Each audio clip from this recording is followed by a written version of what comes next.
Presenta Supermercado Malbatajam, Carlos de la Vega y Turubí. Venís por precio y volvés por calidad.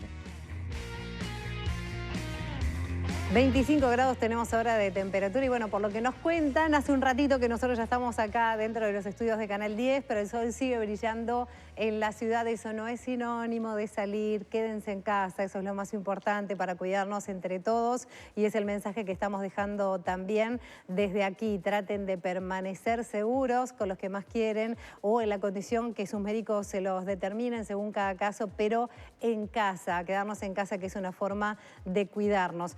Y nosotros también aquí en la tarde en casa tratando de llevar la mayor información posible acerca de todos los temas que se van abriendo en base a esta nueva situación que nos toca enfrentar con el COVID-19. Y vaya que si el trabajo es una de las principales dudas, es por eso que estamos con Ramón Ruiz del BPS, representante de los trabajadores, director también del organismo. Así que muchísimas gracias por estar hoy aquí. Muchísimas gracias a ustedes por invitarnos. Por supuesto, me imagino la cantidad de consultas que deben estar recibiendo. Sabemos que son muchas las que están llegando también a través de nuestras redes y los invitamos a que nos las hagan llegar. Pero primero y principal, ¿cómo evalúan las medidas que se anunciaron en estas últimas horas con respecto al trabajo? Bueno, en primer lugar, nosotros tenemos que decir que todas las resoluciones y todas las medidas que adopte el gobierno a través del presidente de la República, a través de sus ministros, o todas las resoluciones que haga pública el comité de emergencia que está trabajando en este tema, los trabajadores, y creo que toda la población, los va a apoyar, los va a respetar y va a impulsar todo ese tipo de medidas que están tomando. Lo primero es la salud de la gente. Entonces, en este momento nosotros, todas las resoluciones que han tomado los diferentes, en las diferentes instancias, el Poder Ejecutivo y que ha hecho público, ha anunciado, digamos, día a día, minuto a minuto prácticamente, porque esto es muy dinámico, muy cambiante, nosotros vamos a ser los primeros en tratar de que esas cosas, con responsabilidad y con solidaridad, se puedan cumplir. Ahora, creemos, con todo respeto, que se ha hecho mucho, que se han anunciado muchas medidas, pero que todavía son insuficientes para la magnitud que nosotros entendemos tiene el problema y para la magnitud que tendrá en los próximos días y en las próximas semanas. Nos parece que rápidamente hay que tomar medidas y hay que lograr acuerdos importantes en un diálogo amplio, en un diálogo con todos los sectores sociales, para que intentemos de que no se rompa el vínculo laboral que hay de los trabajadores con las empresas, el vínculo laboral que hay con las trabajadoras y las empresas, porque si se rompe ese vínculo, luego va a ser muy difícil que esos trabajadores puedan reinsertarse en el mercado laboral. Entonces, esa es una de las primeras cosas que estamos tratando de transmitirle a las autoridades, porque nos parece que hay que defender el trabajo. Entonces, si hay que hacer algún tipo de medida, que esa medida no sea unilateral, que esa medida sea dialogando, sea conversando, porque hoy lo que menos necesitamos es tensiones, conflictos, sino lo que necesitamos es mucho diálogo para tomar esas medidas. Cualquier medida unilateral puede generar situaciones que nosotros no queremos como trabajadores, pero hay que defender el trabajo. Pero según su experiencia, ¿cuáles serían esas medidas que faltan y que son las que reclaman? Y por ejemplo, nosotros estuvimos trabajando junto con el Secretariado Ejecutivo del PIT-CNT y el Secretariado hizo público un comunicado que resolvió el PIT-CNT. El primer punto es la defensa del trabajo, el segundo punto tiene que ver con intentar que se impulsen una batería de medidas para apoyar a las pequeñas y medianas empresas. En este país, prácticamente el 70% de la mano de obra está contratada por las pequeñas y medianas empresas. O sea, los trabajadores que están contratados en este país, en su gran mayoría, están contratados por pequeñas y medianas empresas. Entonces, a esas empresas, que son muchas, pero además contratan a la mayor cantidad de trabajadores que hoy están trabajando, hay que apoyarlas y hay que buscar medidas efectivas, que realmente eso se transforme en una manera de garantizar el mantenimiento de los puestos de trabajo, porque si esas empresas son apoyadas por el Estado le puede decir, bueno, pero trata de no despedir, trata de no reducir la plantilla de trabajadores que tenés. El otro tema es algo que escuchaba recién antes de llegar a los estudios, que hablaba la señora que estuvo entrevistada anteriormente. La economista Mordecki. Bueno, yo no agarré empezada la entrevista, pero el Estado tiene que crear un ingreso social de urgencia en forma transitoria mientras dure esta crisis para aquellas personas que están siendo afectadas por esta situación y que no tienen ninguna cobertura en la red de protección social que tiene el país. Ella nombraba en su declaración ahí que hay gente que está en la informalidad. No, es cierto, nosotros tenemos diferentes números, algunos dicen un poco más de un 20, otros un 25%. Según el INE, hay un 25% de informalidad en el país. Llegamos a tener casi un 20%, pero en los últimos tiempos ha aumentado el desempleo y ha aumentado también la informalidad. Y bueno, y esas personas no tienen ninguna cobertura. Y en este momento lo primero es la salud de la gente. Entonces hay que tratar de que con ese ingreso la persona pueda tener asegurada la alimentación y los cuidados. Eso incluye los jornaleros, porque hay muchas preguntas que hablan sobre quien recibe el cobro 1 a 1 y que no está pudiendo ir a trabajar. ¿Qué pasa? Seguramente si ese jornalero no tiene ninguna protección, ninguna cobertura de seguridad social, debe estar dentro de ese colectivo. Ahí tenemos no solamente a los informales, tenemos a los monotributistas, tenemos a empresas unipersonales que aportan al BPS, pero que si no hay movimiento, no recaudan, no tienen ningún ingreso y no tienen derecho a seguro paro porque son empresas, igual que los monotributistas.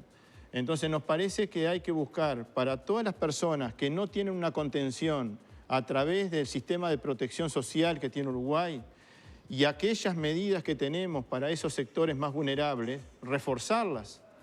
Porque una cosa es una ayuda en tiempos normales para personas que están con cierta vulnerabilidad y otra cosa es en medio de esta crisis.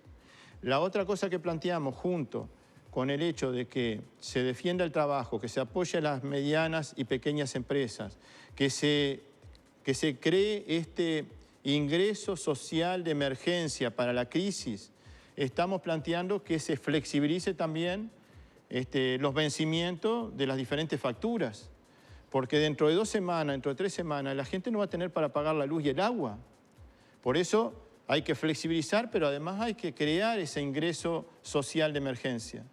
Y por último, tenemos que decir que hay un sector muy castigado, que es el sector de las trabajadoras domésticas, que por un tema lógico, las empleadoras, los empleadores están diciendo quédate en tu casa, no vengas a trabajar. Pero mientras no trabaja, no cobra.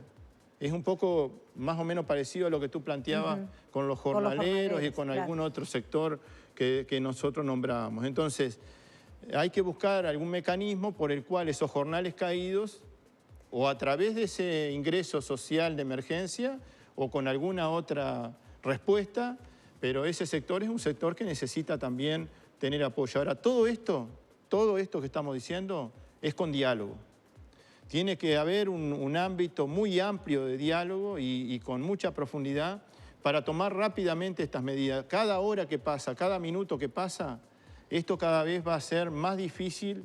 Entonces tenemos que lo antes posible tomar estas medidas, porque después que la enfermedad se propague, algunas de ellas ya no tienen sentido. Ruiz, uno de los temas que más se ha hablado también es el decreto por parte del gobierno de la flexibilización del seguro de paro, en este caso en algunos rubros especiales, pero con esa amplitud que también ya se mencionó. ¿Qué piensa sobre esta medida y qué impacto tendría sobre el BPS? Se ha hablado también de la espalda para poder hacer frente a esta mayor cantidad de demanda.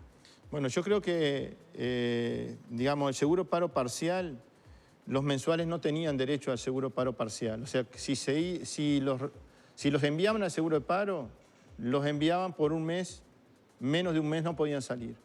o sea, lo enviaban por 6 meses, por 4 meses, pero menos de 30 días no podían tener seguro de paro por menos de 30 días. Entonces nos parece bien que se haya flexibilizado porque hay empresas que necesitan de repente algunos días sí y algunos días no a sus trabajadores, algunas semanas sí y algunas semanas no, y los mensuales no tenían esta posibilidad, ahora la tienen. Pero esa medida va a tener efecto, ahora se van a solicitar los seguros de paro y se van a pagar dentro de un mes, ¿no? O sea, está bien que se haya tomado, está bien que las empresas empiecen a utilizar ese mecanismo y vamos a ver qué impacto tiene, ¿no? Ahora, para el BPS, nosotros hace aproximadamente 20 días o menos tuvimos una discusión pública diciendo que el BPS estaba quebrado. Y nosotros dijimos que no estaba quebrado el BPS, porque el artículo 67 de la Constitución de la República dice que si los recursos genuinos del BPS y los impuestos que están afectados para la seguridad social no alcanzan a cubrir el presupuesto para pagar las prestaciones que paga el BPS, Rentas Generales tiene que poner lo que falta. Entonces, por eso nosotros decíamos que en realidad esto no es un problema de la seguridad social, ni es un problema del BPS en particular, sino que es un tema de Estado, es un tema de cómo el Estado responde frente a los derechos que tiene la gente, porque en el Banco de Previsión Social, cuando hablamos de egreso, que nosotros nos gusta decir cuando invertimos en la gente, lo que estamos haciendo es pagando prestaciones y esas prestaciones son derechos para la gente. Entonces, ¿qué va a ocurrir ahora? Va a aumentar la cantidad de gente que va a estar en seguro de paro. Y bueno, Rentas Generales va a tener que aportar más dinero para pagar esos seguros de paro. Dentro de unos días va a aumentar la gente que va a estar certificada. Hoy ya hay certificaciones de gente que está en cuarentena, pero anda alrededor de 400 certificaciones por gente que está en la cuarentena, aproximadamente. Pero a medida de que el virus se vaya propagando, digamos, a medida que vaya contagiando a más gente o que haya más gente en cuarentena, esos certificados, esas certificaciones médicas van a aumentar. Y si aumentan, Rentas Generales va a tener que transferir más dinero para el Banco de Previsión Social. Clarísimo, y la verdad el tema, por supuesto, es sumamente amplio. Para recordar, nos imaginamos lo que debe ser la cantidad de consultas y de dudas. Hablan también en nuestras redes de una cantidad de casos particulares que, por supuesto, no se pueden responder uno por uno. ¿Cómo pueden hacer para hacerse de toda esta información? Bueno, si alguien tiene alguna duda, que llame al 1997, que es un número que tiene el BPS para responder las consultas. O si es del interior, que llame al 21.997, o sea, 2.997.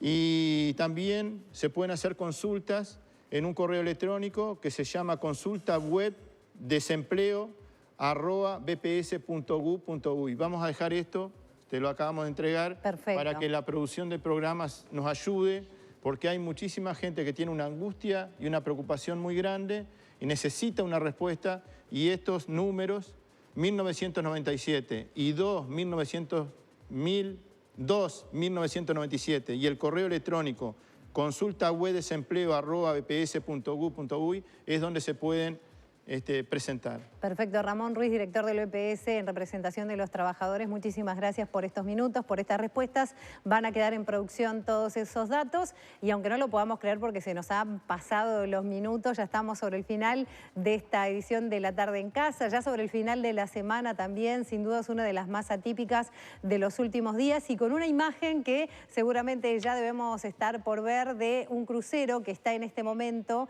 como lo pueden ver allí, está abasteciéndose en el puerto de Montevideo. No se preocupen aquellos que están llamando y consultando acerca de por qué están ahí, si van a bajar. Lo que está haciendo el crucero es abasteciéndose. Es por eso que se lo vio acercarse durante horas de la tarde y ahora ya está allí, pero después va a seguir su camino. De nuestra parte ha sido un placer en nombre de todos quienes hacemos La Tarde en Casa, de todos los que están detrás de cámara, de María y también de Nano, que están en sus casas, pero ahí al firme, de Maggie Correa, que se fue unos minutitos antes por compromisos laborales, pero que acá está como siempre al firme. Gracias por elegirnos, gracias por estar para nosotros. Es un placer de todo corazón poder acompañarlos en estos días tan especiales y así vamos a seguir en los próximos días. Así que una vez más, gracias. Nos quedamos ahora con el flash informativo de Subrayado. Gracias.